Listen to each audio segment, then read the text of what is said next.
Famanidda'al ma'rifata walam tazhar atharuha 'alal jawarih fahuwa kadzibun bid'awaha. Maka barang siapa yang mengaku ma'rifat atau merasa ma'rifat tetapi tidak nampak tanda-tandanya, bekas-bekasnya di anggota-anggota tubuhnya, maka berarti dia itu dusta dalam pengakuannya.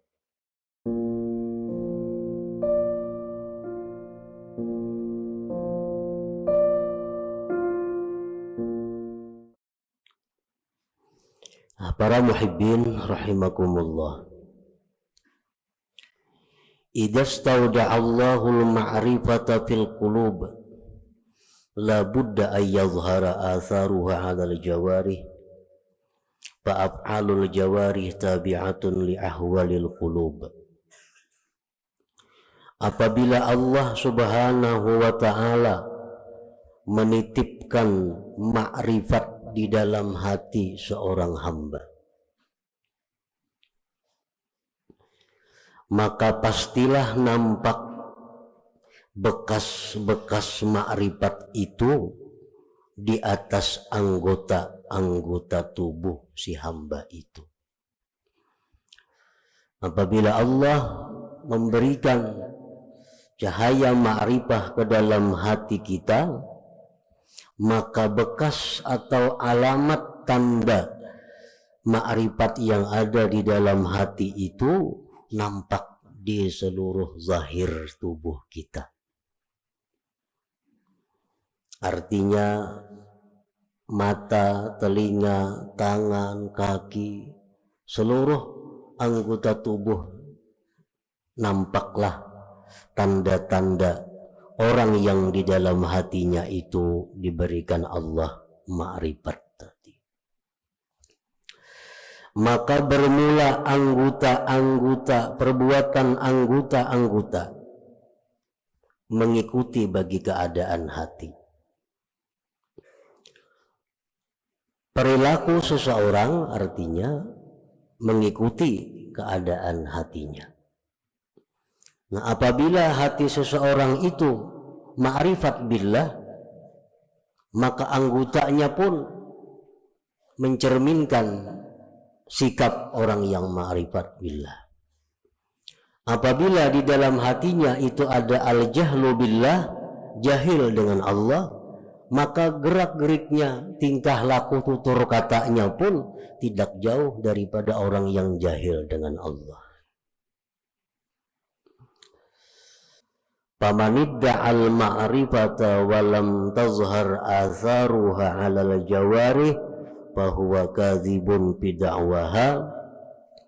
Maka barang siapa yang mengaku ma'rifat atau merasa ma'rifat tetapi tidak nampak tanda-tandanya, bekas-bekasnya di anggota-anggota tubuhnya, maka berarti dia itu dusta dalam pengakuannya. Mengaku itu baik artinya aku ma'rifat, mengaku, atau rasa ma'rifat.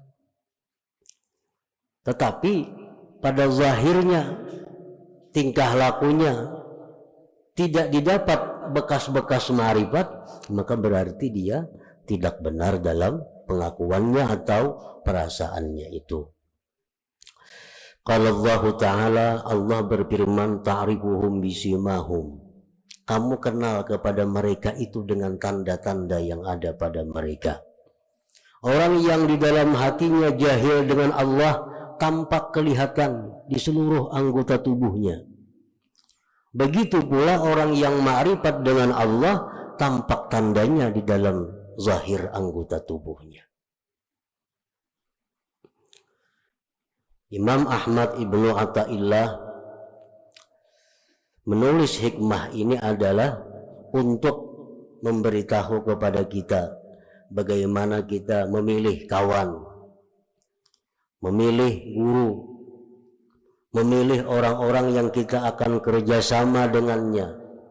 Apakah orang yang itu termasuk orang yang jahil dengan Allah atau orang yang ma'rifat dengan Allah. Nah, jadi Sidin Ul Hakan ini alamatnya, tandanya bahwa bagaimana hati orang yang ma'rifat dengan Allah itu, bagaimana hati orang yang jahil dengan Allah. Famin atharil ma'rifatil lati yustadallu biha, setengah daripada bekas ma'rifat, tanda, artinya tanda ma'rifat yang bisa dijadikan dalil dengan ma'rifat itu kepada seseorang, isarul akhirah ala dunia,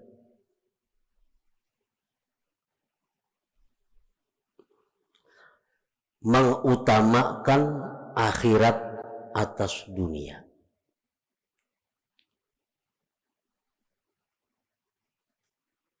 Artinya bukan membuang dunia, bukan kada menghiraukan dunia, tetapi orang yang ma'rifat itu mau bisa berurusan dunia, tetapinya mereka itu tetap mengutamakan akhirat. Para wali banyak yang berdagang, para wali banyak yang bertani. Kita baca sejarah-sejarah para wali dahulu tuh. Para wali ada yang jadi pegawai, tetapi mereka tetap mengutamakan akhirat daripada dunia. Nah, itu salah satu tanda.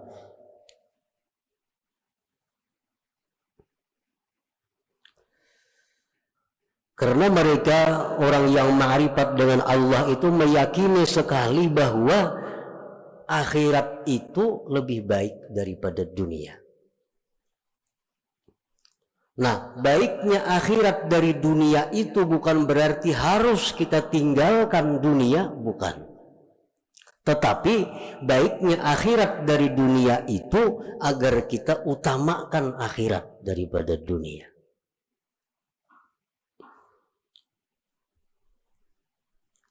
Jadi orang-orang yang ma'rifat dengan Allah itu, apapun status pekerjaannya,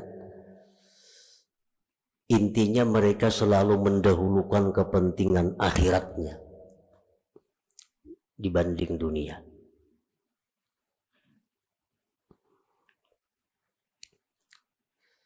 Yang kedua, wal musara'atu ila ittiba'i amrillah subhanahu, mereka itu segera mengikuti perintah Allah, segera mengikuti perintah Allah. Antara lain adalah apakah orang yang ma'rifat itu mau berbuat dosa.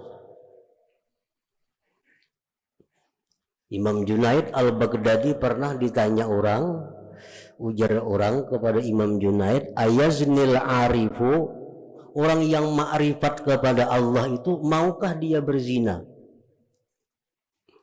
Imam Junaid Baghdadi menjawab, wa kana amrullah qadaran maqdura. Kalau itu memang takdir Allah demikian, bisa saja terjadi. Nah, artinya orang yang arif itu bukan nabi. Orang yang arif itu bukan maksum dari dosa. Mereka mau berbuat dosa, tetapi begitu mereka berbuat dosa, mereka cepat, musara'ah, cepat kembali kepada Allah.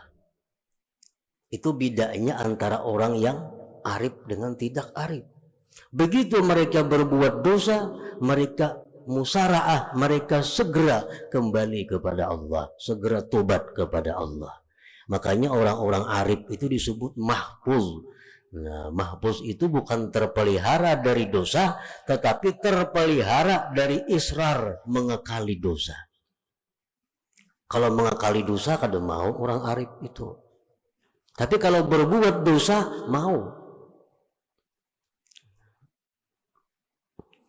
Begitu mereka berbuat dosa, mereka segera kembali ke jalan Allah.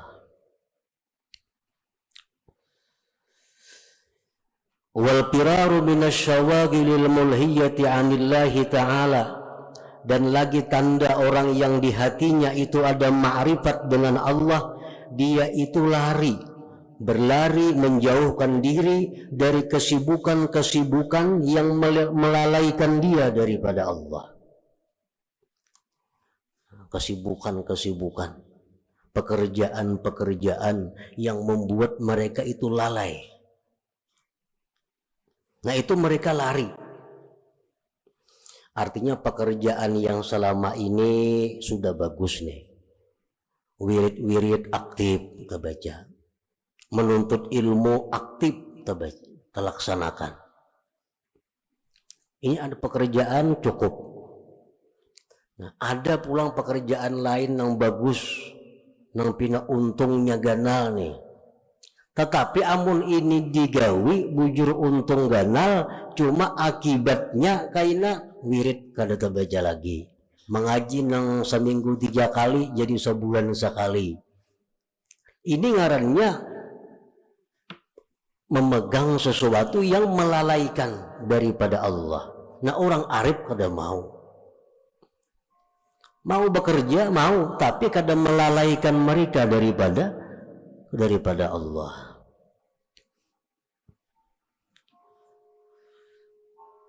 Allah berfirman, ya ayyuhalladzina amanu la tulhikum amwalukum wala auladukum an dzikrillah wa may yaf'al dzalik fa ulaika humul khasirun. Hai orang-orang yang beriman, janganlah melalaikan kamu harta kamu, anak kamu daripada zikrillah.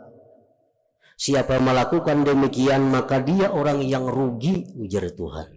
Allah kada melarang kita berharta sebanyak-banyaknya, kada melarang. Nabi Sulaiman paling kaya. Allah kada marah kepada Nabi Sulaiman.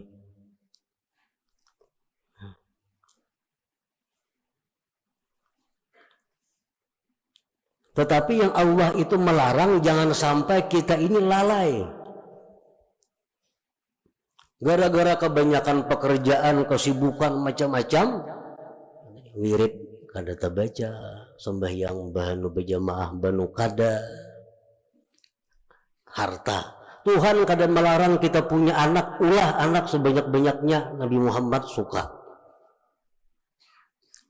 Ini mubahin bikumul umama yaumal qiyamah, kata Nabi kita. Aku bangga dengan banyaknya umatku nanti hari kiamat.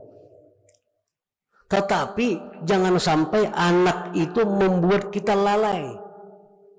Imbaba anak mengaji kada lagi, orang anak diurusi. Nah, ini anak membuat lalai. Allah kada melarang kita punya anak, tapi yang dilarang Allah jangan sampai anak harta membuat lalai daripada zikrillah.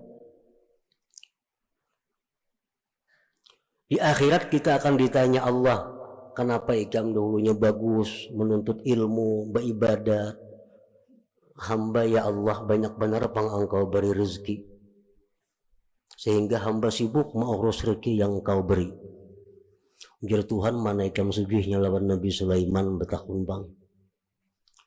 Mana ikam sugihnya lawan Nabi Sulaiman.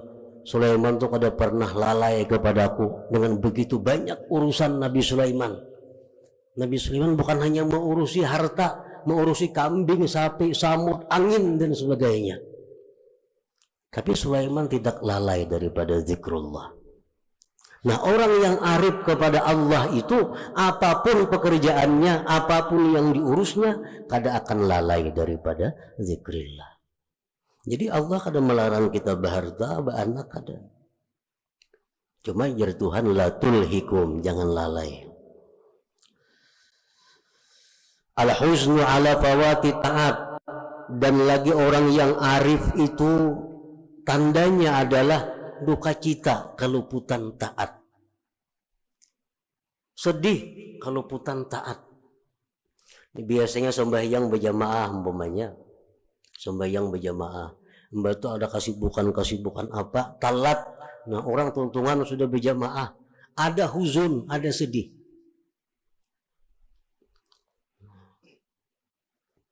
Ingat di zaman Rasulullah Sallallahu Alaihi Wasallam, para sahabat Nabi yang sembahyang di kebun. Begitu sembahyang di kebun, asik memandang kebun, kada ingat lagi berapa rakaat sembahyang. Sembahyang di kebun. Karena sembahyang itu di rumah, sebagian banyak liliatan. Ini sembahyang di kebun, lalu banyak kelihatan bagusnya kebun ini, bagusnya kebun itu. Akhirnya kada ingat lagi berapa rakaat sembahyang nih. Nah, selesai sembahyang, sedihnya bukan main sahabat Nabi ini. Dan sampai-sampai kebun yang sekian luas dihibahkan untuk sabilillah. Karena gara-gara kebun ini aku lalai terhadap Allah. Nah, jadi orang yang arif dengan Allah mau saja keluputan taat. Tetapi orang arif itu kalau keluputan taat mereka sedih. Itu bedanya. Bukan orang arif itu selalu aktif taatnya, kada. Mereka mau luput. Tetapi setiap luput mereka sedih. Mereka sedih.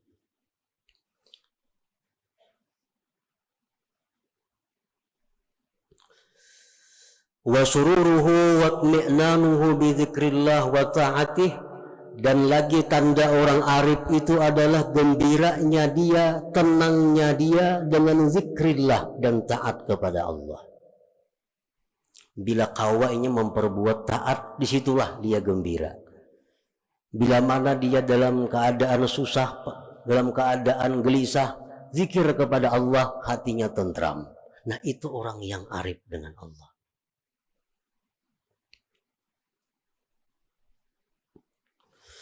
Warahmatu wasyafaqatu li khalqillah, dan lagi tanda orang yang arif itu kasih sayang bagi makhluk Allah.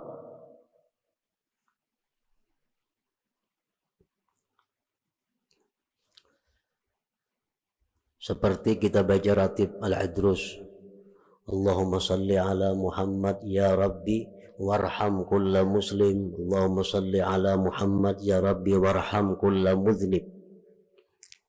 Ya Allah, berikan salawat kepada Nabi Muhammad. Ya Allah, sayangilah setiap muslim. Ya Allah, berikan salawat kepada Nabi Muhammad, dan sayangilah orang-orang yang berdosa. Orang yang berdosa itu bukan dimusuhi, bukan dibikut. Tetapi orang yang arif dengan Allah itu, mereka melihat orang yang berdosa itu yang perlu disayangi. Nah, kalau mereka menegur kemunkaran, mereka menegur dengan cara syafaqah warahmah itu, bukan dengan cara kekerasan, kehancuran kadang.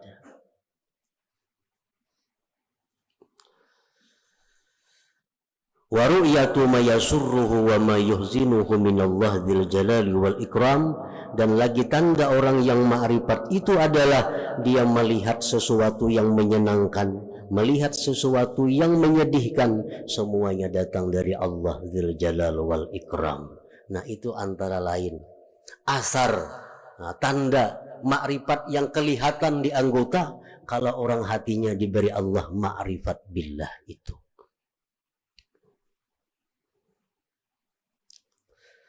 Nah, para muhibbin rahimakumullah, wa asarul jahli billah alladhi yustadallu bihi aqsu ma dzukir, dan tanda-tanda bekas-bekas kejahilan dengan Allah yang dijadikan dalil dengannya palingan yang disebutkan tadi. Tanda orang yang jahil billah.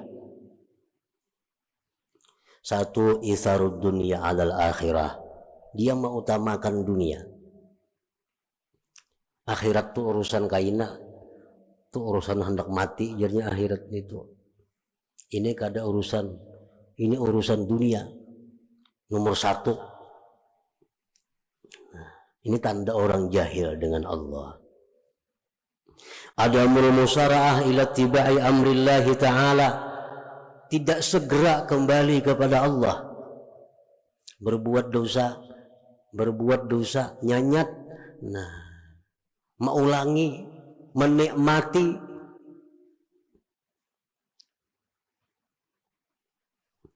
Adamul firar minasyawagil mulhiyah anillah, orang yang jahil dengan Allah itu tidak lari daripada kesibukan yang membuat lalai daripada Allah.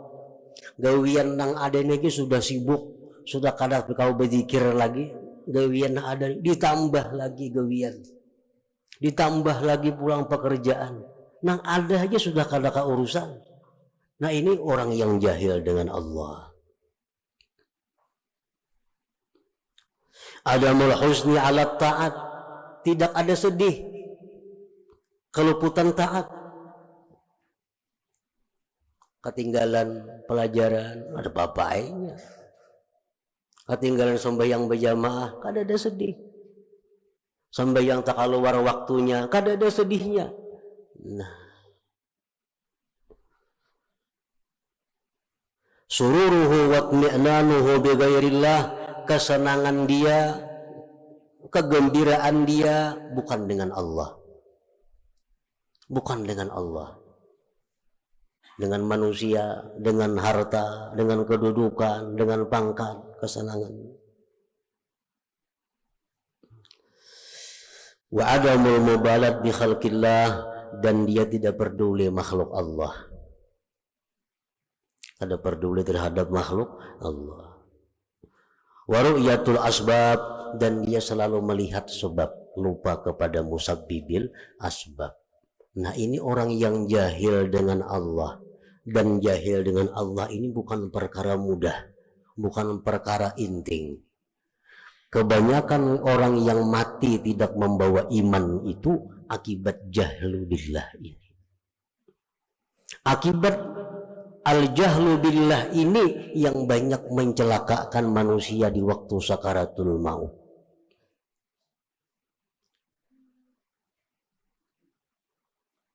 Para muhibbin rahimakumullah, an-nasu fil ma'rifati salasah, bermula manusia itu pada ma'rifat ada 3 macam golongan. Man arafallah wa urifa annahu araf, ada orang yang ma'rifat dengan Allah dan dikenal dia itu ma'rifat, dimana kita kenal melihat tingkah laku sikap perbuatannya. Oh ini orang ma'rifat dengan Allah. Kalau kita melihat orang seperti itu, fajalisu, duduklah dengannya. Wa ta'allamu minhu, belajarlah daripadanya. Kalau orang yang ada ma'rifat dengan Allah dan diketahui dengan tanda-tanda tadi bahwa dia ma'rifat dengan Allah, fajalisu, maka duduklah dengannya. Wa ta'allamu minhu wa la tufariquh, jangan kau pisahi dia. Yang kedua, man urifa annahu la ya'rif wa arafa annahu la ya'rif, orang yang dikenal bahwa dia itu tidak ma'rifat. Kan ada tanda-tanda ma'rifat lawan orang itu. Wa arafa annahu la ya'rif, dia pun sadar dirinya tidak ma'rifat. Nah kalau kita berhadapan dengan orang yang tidak ma'rifat, inya sadar inya kada ma'rifat, fastarshiduh wada'uhu ilal ma'rifah, bimbinglah dia, ajaklah dia kepada ma'rifat. Nah, sama-sama artinya. Yang ketiga, man urifa annahu la ya'rif wa lam ya'rif annahu la ya'rif wadda'a annahu ya'rif, orang yang dikenal tidak ma'rifat, dari tutur katanya ketahuan, tingkah lakunya orang ini kada ma'rifat, tetapi inya kada tahu pada dirinya itu tidak ma'rifat dan mengaku ma'rifat. Nah, orang ini kada ma'rifat kepada Allah, mengaku ma'rifat, padahal tanda-tandanya ada pada inya itu kada ma'rifat. Nah bila kita berhadapan dengan orang ini, fajtanibuh, jauhi. Ini kada kau diurus orangnya. Nang kada ma'rifat bapada ma'rifat, walaupun inya mengaji ilmu ma'rifat, karena ilmu ma'rifat itu bisa dikaji di mana-mana, bukunya ada, kitabnya banyak. Tetapi yang dimaksud dengan ini adalah zauqul ma'rifat, rasanya ma'rifat itu. Kadang-kadang orang semuaan bisa melakukan ini tapi belum bisa merasakannya sesuatu itu. Nah buah-buah tanda-tanda ma'rifat ini untuk orang yang sudah mendapatkan rasa ma'rifat kepada Allah subhanahu wa ta'ala.